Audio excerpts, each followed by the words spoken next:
There we go. So, good morning, Year 5. I hope you have had a fantastic weekend and that you're ready for some maths. So, thank you for being here. We're going to start in our usual morning maths meeting format. Now, I'm going to slow it down a little bit today, but there are some challenge questions for you for those of you that finished a little bit earlier. So, I'm going to share, I'm not going to square, I'm going to share a screen with you now. Okay, there we go. And you should be able to see this just coming up. I'm going to pop it onto a slideshow. There we go. Doesn't want to do that today. Lovely. Okay. So if you would like to please, at the top of your books, write today's short maths date, the 22nd of the 6th, 2020. And you might want to put daily maths meeting or DMM or MMM, and that's absolutely fine. And I'm just going to make sure that we don't annotate on the screen. I'm not going to do that at all yet. I'm going to go back. And you don't need to put week 2, year 5. That is just for me. If you want to, that's fine, but you don't need to. So just the date and morning maths meeting would be superb. Okay, so for those of you that were very, very sneaky just now, you might have seen a little preview of our first slide. So here we go. Let's get doing some maths. Now, we're going to be looking at number sequences, and you can see that these numbers are going to increase. So we start with an 87, and your challenge this morning is to write the next number in the sequence by following the rule. So you're going to take 87 here as our first example, and you're going to add a 10 to it and write the answer in there. And then you're going to add 100 to the number that you've got here and write the answer in there. And then you're going to add 1,000. Now, I know that these are screens that you do in year 5 anyway as your morning maths meeting for your next number in the sequence. So I know that you're going to be okay with these. Just be aware sometimes, perhaps when you get up to having to cross a boundary into the next 1,000 or the next 100. So I'd like you to work on those 3 examples. And down here are some more challenging ones, okay? So you haven't got your starter number here. You've just got the number here, and you have to work out what would have happened to this number and then what's happened to it here and what the answer would have been here. So I'm going to give you some time to work through. Now, your choice, if you want to write the whole sequence in your book, you can. If you just want to write the answers down, you can. It depends how quick you are with your writing. Okay, so I am going to stop talking and I'm going to give you time to focus. Well done.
I've just locked the meeting, Mrs. Reid. Okay. Oh, okay. Yep.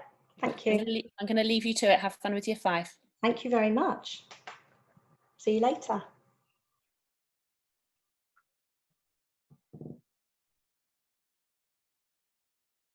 Okay, well done, everyone. Now, these ones at the bottom are a little bit more challenging.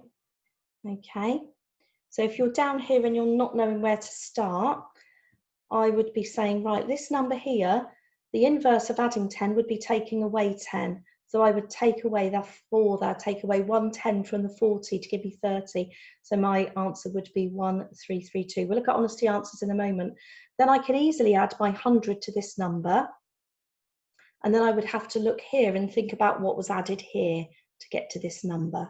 Okay, so it's finding a way in with these problems really, and it's using our inverse, the opposite operation to what we would do. And we know the inverse for add is subtract, and we know the inverse for multiplication is division. Okay, I'm going to share the honesty answers with you now and see how you've got on. Now you can see that I've done some very, very good handwriting here, I don't think.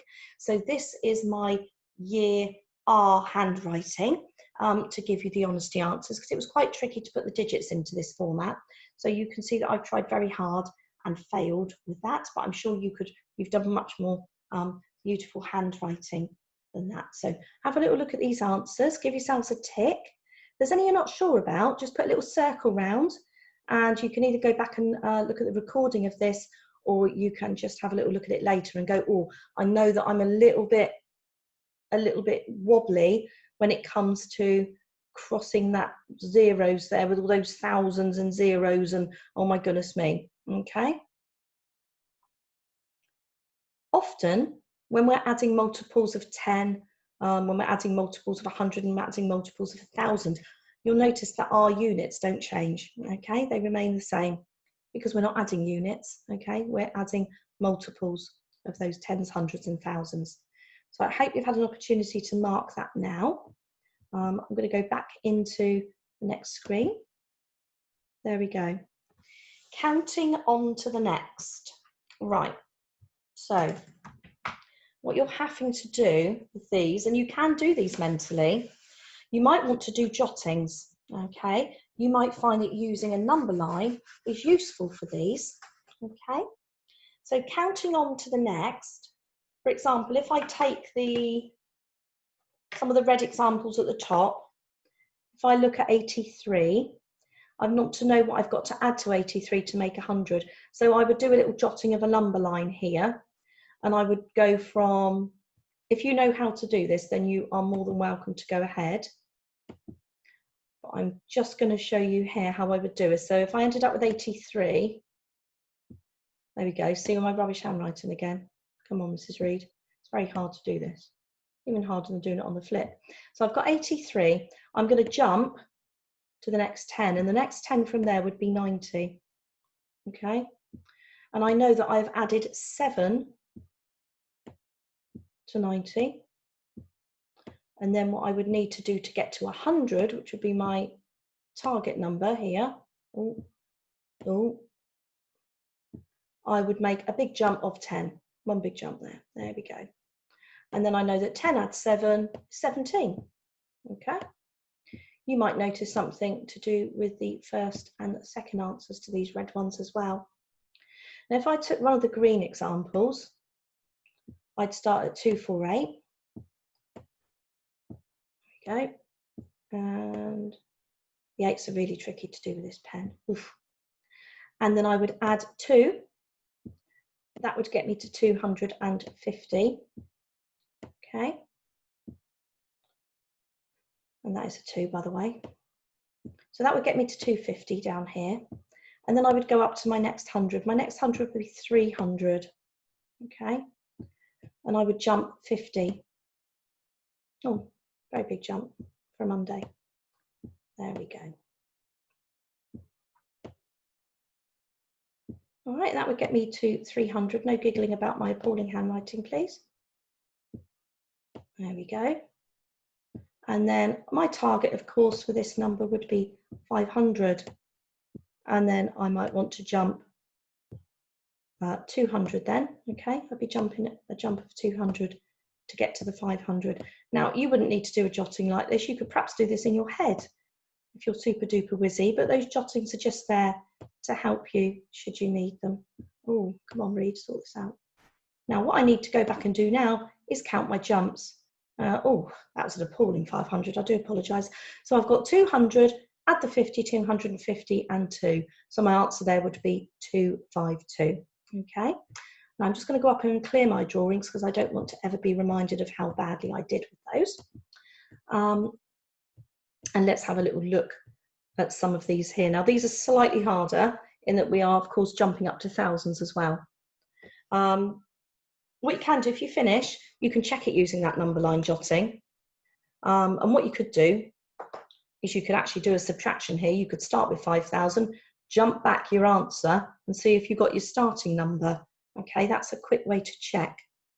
So I'm going to give you another minute or so to have a go at these. Remember, if you finish, there's always the next number to go on. And like I said, blue group, you can always use the inverse and do a subtraction to check your answer. Okay. Of course, knowing your number bonds is super, super important with this.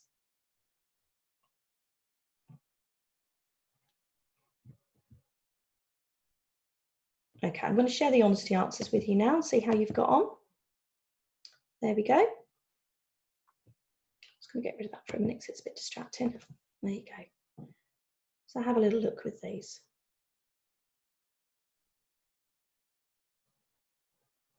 Okay, brilliant job if you've got all of those correct. That's excellent. Counting on to the next. Does make your brain hurt a little bit. And I always like to do a few jottings with it as well, because it just helps me to keep those numbers in my head, especially with the larger ones here, because you might lose track of where you got to. Okay, let's take a look at our next slide for today. Now, a little bit of shape and space. I'm just going to move myself over here because I might distract you. Parallel lines. Parallel lines are something that you would have covered in year 5, hopefully by now, but you might need a little bit of a recap. So a parallel line are two lines that kind of follow one another. And I always use the scenario of rail tracks. Okay, if you look at a track that a train would travel on, they are always equal distance apart. They never converge or they never come together, and they never split off from one another. So if I were to get a ruler and measure between this point and this point, this point, this point, this point, and this point, I would always have an equal distance between them. Okay, that would not get bigger and it would not get smaller. Parallel lines do not meet. Okay, they never cross and they do not go off in their own directions. So that is what we're looking for. Now, parallel lines aren't always vertical or horizontal. Sometimes they can be at a diagonal. They can be in a different orientation. And you'll notice it here with these shapes. So we've got a parallelogram here, and that is one of my most favourite shape words in maths, parallelogram. I love it. So I would be looking at here and I would be going, oh, hang on, I think that these two lines are parallel to one another because I can tell that they are of equal distance apart. What I'd like you to do now is to have a little think about these shapes and just jot down how many pairs of parallel lines each of those shapes has, okay? And I'll give you a minute to do that because you should be able to look at that quite quickly and decide, okay? Because there aren't loads. Off you go.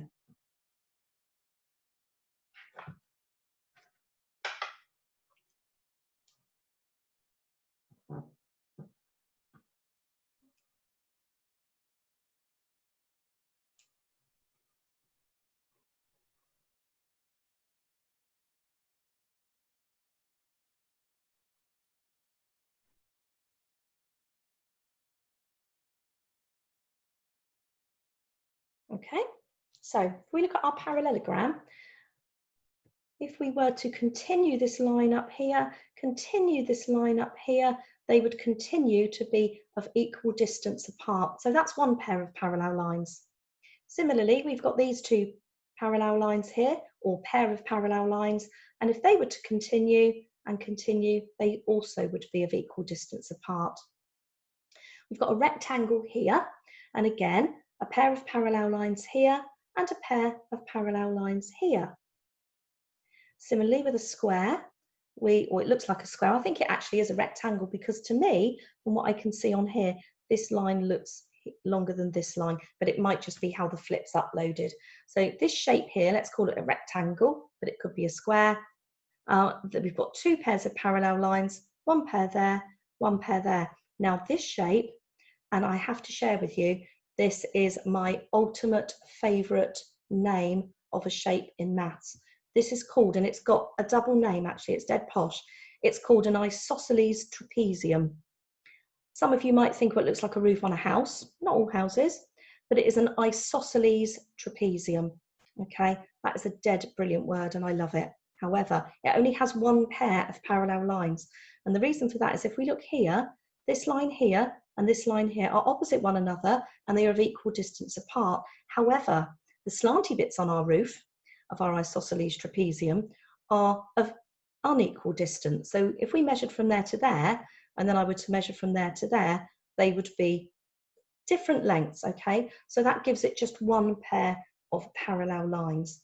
So that was just a little bit of recap there on some of our shape and space work. Okay, let's move on. Oh, there's nothing better to get our minds moving than a 4 operation check. So don't be scared of the numbers, okay? I want you to be using, most of you, the compact method, okay? Red group, you can try your, because here this is supposed to be a red, but some of the colours are a little bit funny. Have a little go with these. If you wanted to, you could ignore the 2 there and just do 39 times 6 if you're tens and units by units. That would be fine. Okay, I'm going to give you a fair few minutes to get on with these. If you complete all 4 of them, you can try the next colour for addition and subtraction. We've mixed them up a bit today.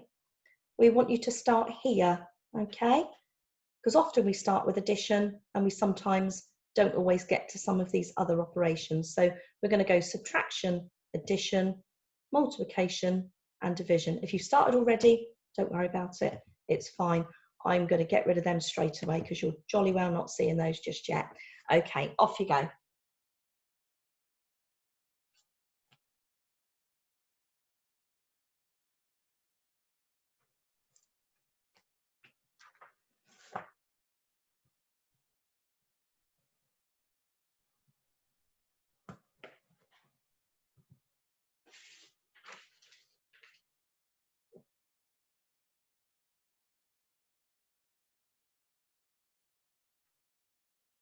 Just remember, line up those digits.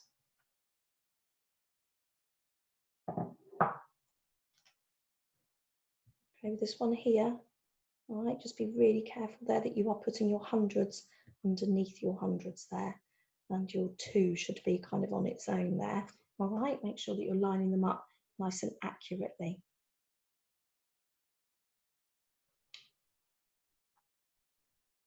We sent home last week via email or via your letter, there was a link to our website where it shows all the different calculation, I can't speak today, calculation strategies for you to have a little look, and your grown-ups can have a look there as well and know the method that you're looking on. And it looks at year groups before and after as well.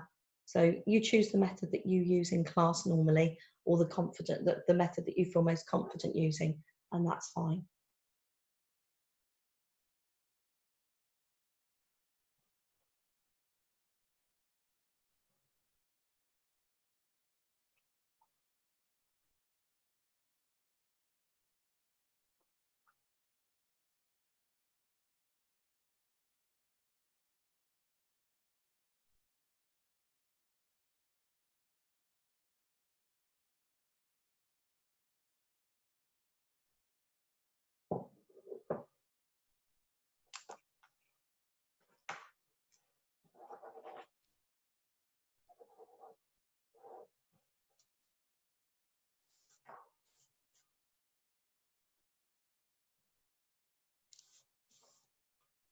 Okay, one more minute.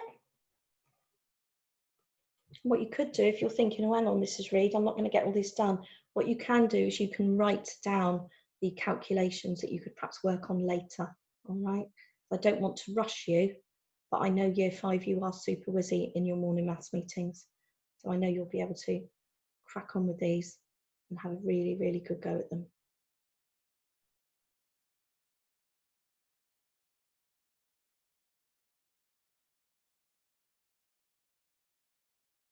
Okay.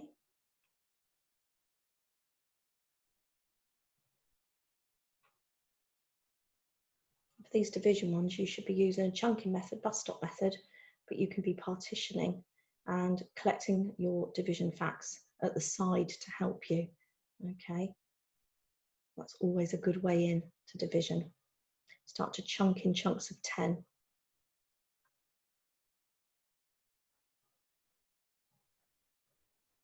Okay. Right, I'm going to move on now, okay, because I've given you about the time that you would have usually in class to do this. going to share the honesty answers with you now and see how you've got on.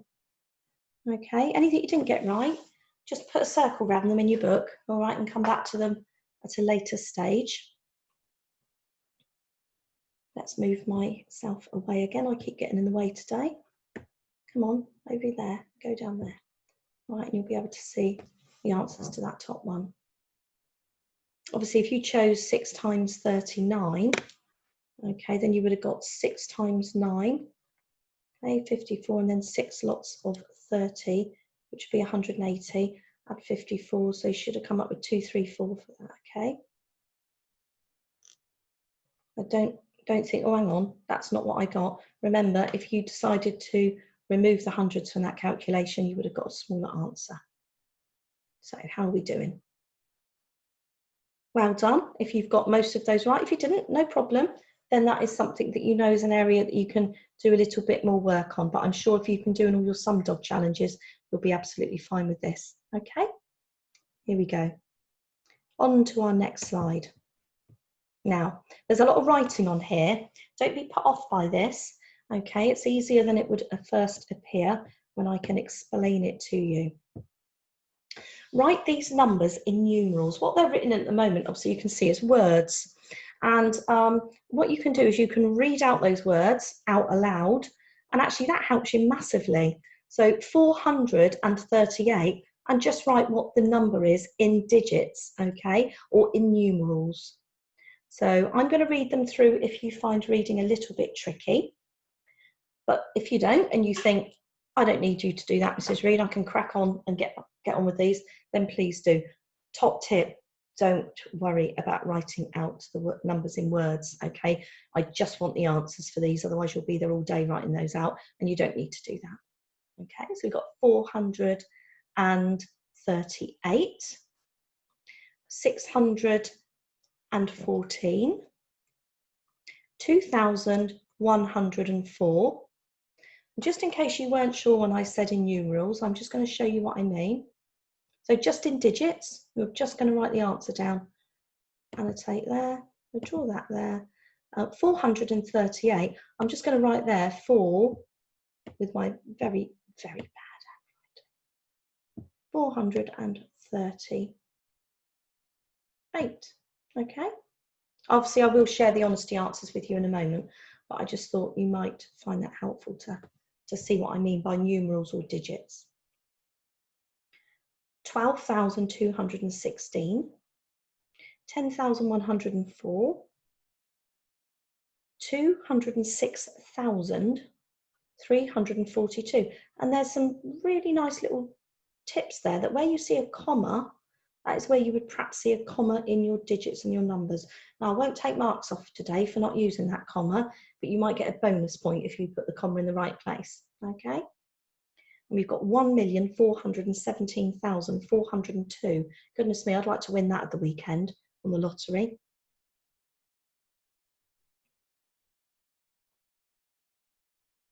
Okay, well done. And you can always challenge yourselves.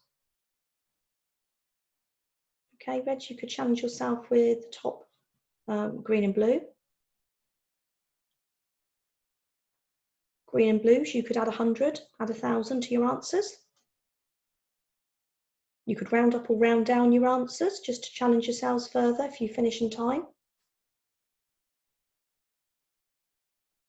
I'm going to give you 1 more minute for this, and then we're going to share the honesties.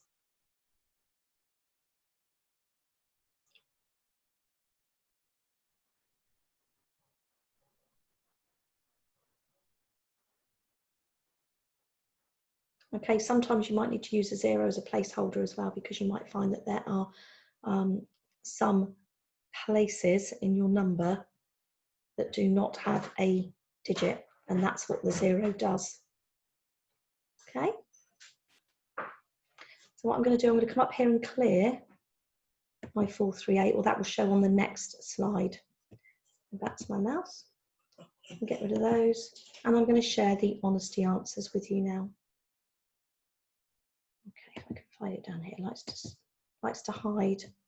There we go. Okay, so I know there's a lot on that screen, but you can find those digits and give yourselves a tick, and well done if you got all of those right, because to be honest, some of those numbers are pretty big. Okay. Especially around here on those final 2 or 3 blue ones there, where you are missing a tens of thousand. Okay, and you would show that using that 0 with the 206,000, and with the 302,000, the 206,000. So well done for those. Give yourselves a tick for those, and we're going to move on and see what's next. Okay, now this is the embarrassing bit, and it's okay because no one's listening and you're fine. You can do this at home and no one will mind. I've only got the cats here with me today. My daughter's gone upstairs. The cats are here. They might listen to me, but they're quite used to me doing daft things, so that's fine. Now this might be something that you know already anyway in year 5. This is your 7 times table. If you know your 7s, you're dead lucky. If you don't, then this is a way for you to learn it, okay? So I shall say it. I'm not going to sing it today because that wouldn't be fair on you. It wouldn't be very kind. But you can sing if you want to, at the top of your voice if you like. But I don't think I'll do that today. So here we go. 3 candies each for 7 days. That would be fun. 3 times 7 is 21. If I can move myself out of the way, you'll realise it is. 7 and 4 are running late. 7 times 4 is 28. 7 and 5 went for a drive. Who's in the back seat? It's 35. I know now, and you do too, that 6 times 7 is 42. 7 times 7 has 4 straight lines, which will be 49. And I think what they mean there is by talking about 7 times 7 as a square number, that if you were to show it as an array, you would have 7 rows and 7 columns, and that would show 4 straight lines. 56 is 7 times 8, 5, 6, 7, 8. 9 and 7 climb a tree. 9 times 7 is 63. 12 times 7 clean the floor. 12 times 7 is 84. And I like that rhyme. I've only just found that rhyme from year 5 and I rather like it. I do feel like I'm a bit of a bingo caller when I'm reading it out though. I don't know if any of those are bingo calling numbers. I don't think they are, but they're quite good. And this is quite a nice way for you to remember your 7 times table, which leads me very nicely onto our next slide. No, it doesn't. It might do later. I've put this in here. Right. The reason I've squeezed this in is because I know that sometimes when children see the fractions word, they get a little bit, ooh, I'm not sure about this. Don't be frightened of fractions, okay? They won't hurt you. They're fine. They're just numbers. So I'm just going to go through a few key terms with you. Now, do you remember the denominator term? The denominator is the number at the bottom of our fraction. It's again, like parallelogram and isosceles trapezium. It's one of my favourite maths words because it sounds like someone from Star Wars or someone from a science fiction movie as a baddie, the denominator. Okay, you wouldn't mess with the denominator. So if you have a denominator, your bottom number here, which is exactly the same, you don't add the denominator, you just keep it the same.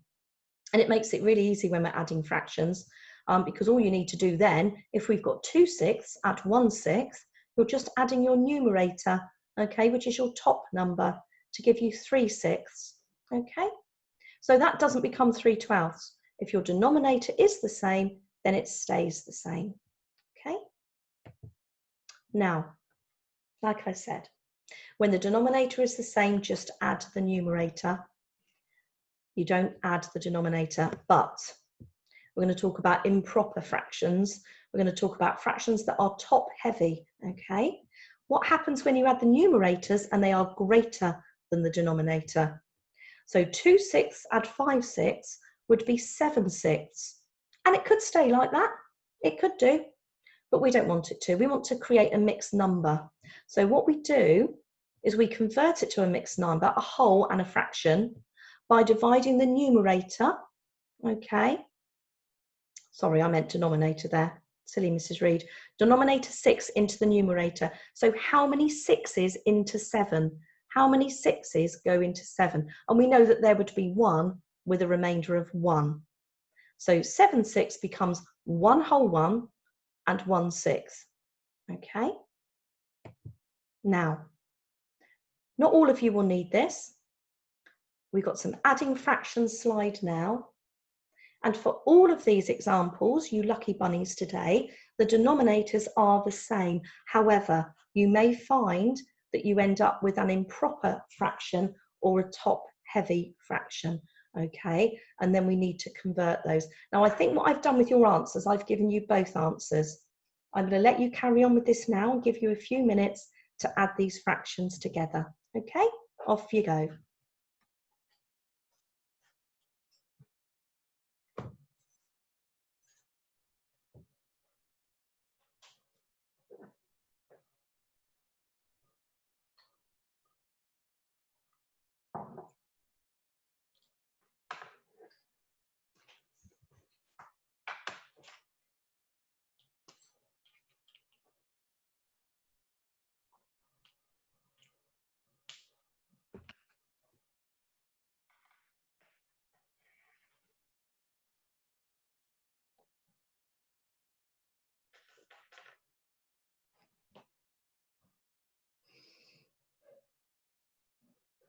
Okay, now with these, you don't need to write out the whole sum. You can just write out the answer. If you're in red group, you should find that you have not got any improper fractions.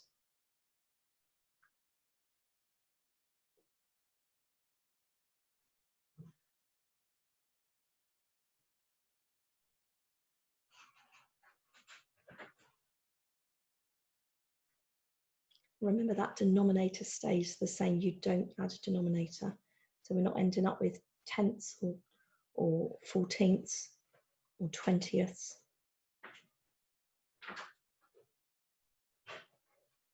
Okay, I'm going to give you another 30 seconds for these and then I'll share the honesty answers with you.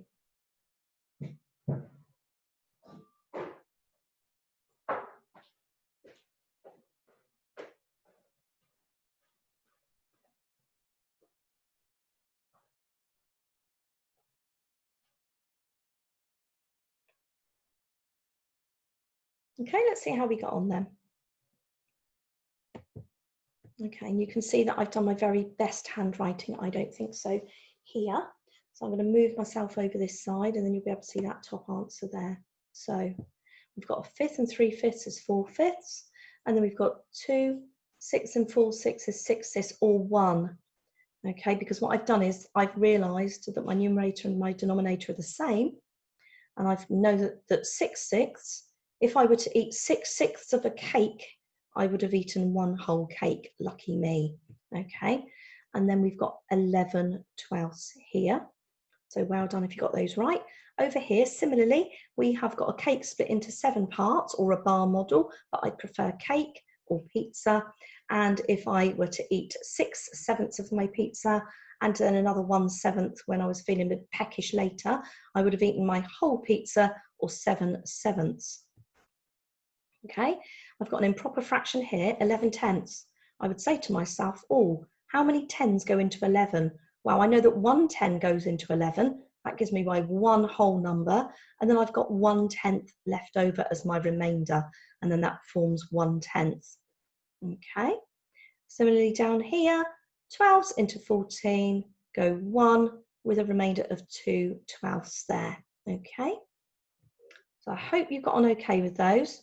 This one here, sometimes it's going to go, your denominator is going to go into your numerator more than once. Okay, so 12s into 25 go 2, and that would make 24, and then you're left with 1/12. Okay, so we can have a little look at this another time by using the bar model, and that's a great way to show fractions. Okay, let's move on. We've got 5 minutes left. We're going to do another 4 operation check today, just to finish off. And this time you can choose the sequence that you do them in. So you can start off with your hardest one. I'd always do that. I'd go with the trickiest one first, and then you end up with the easiest method. If you find division hard, I'd always start with that one first. Okay.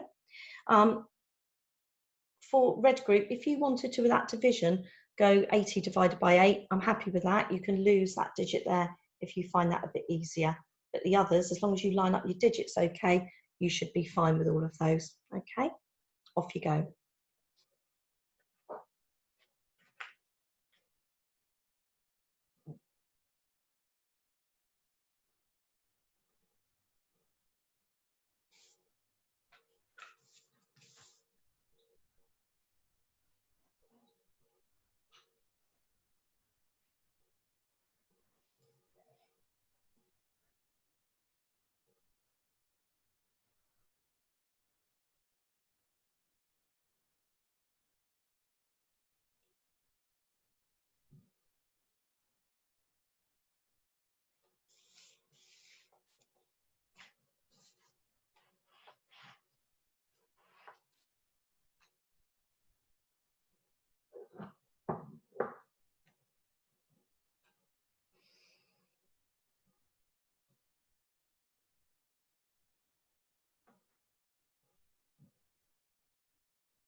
Okay, just be aware that if you raise your hand, I can't actually help you along with that, okay?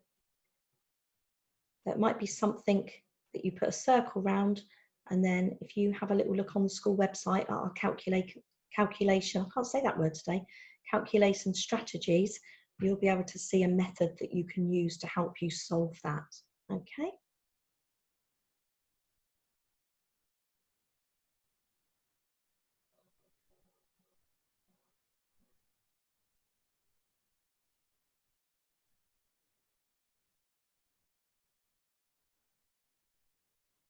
Okay, we've got a couple of minutes, so I'm going to share the honesty answers in a moment, and then give you a little sneaky preview of our next slide after that, okay? Remember, if you've finished and you're sat there thinking, oh, hang on, what shall I do? Well, use the inverse to check, okay? So with the examples of the addition one, you take your answer, okay? And you take away one of the numbers there that you added, okay? And with the subtraction, you take your answer and you take away the smallest number, okay? With the multiplication, you take your answer and you divide it by the number you've multiplied by. And with your division, you take your answer and you multiply it by, in this example, 8.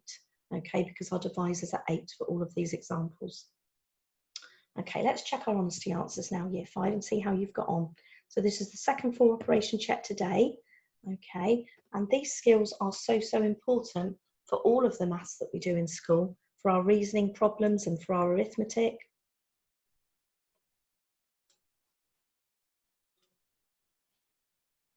Okay, so how did you do? Any that you didn't get right, please don't worry, don't stress about it. Just put a little circle round, and it's something you can take a look at later. And it's something you can check against the calculation strategies document that your parents had a letter about last week, or it was part of a letter, and it gave you the link to our website for you to look those up. Okay. Right, well done. So our next slide we start with next week. Now that will be our 7 times table. So just to give you a little sneaky peek for next week, we learnt our 7 times table rhyme today, or at least we didn't learn it off by heart, but we found a strategy to help us, and it might be something you're familiar with in class with your teacher anyway. So I'm going to stop sharing now, and we've got a minute or so to go. So enjoy the sunshine this week, enjoy the sunshine today. Do any jobs that you've got to do for anyone at home to help out. And you might also find that you want to go back and look at your home learning pack for this week, because there might be some extra bits on there that you could do. Thank you very, very much for not showing your faces, and please continue to do that. I'm going to end the meeting now, and I look forward to seeing you at this time tomorrow, 11 o'clock tomorrow, for our SPAG lesson. So enjoy the rest of the day. Thank you very much.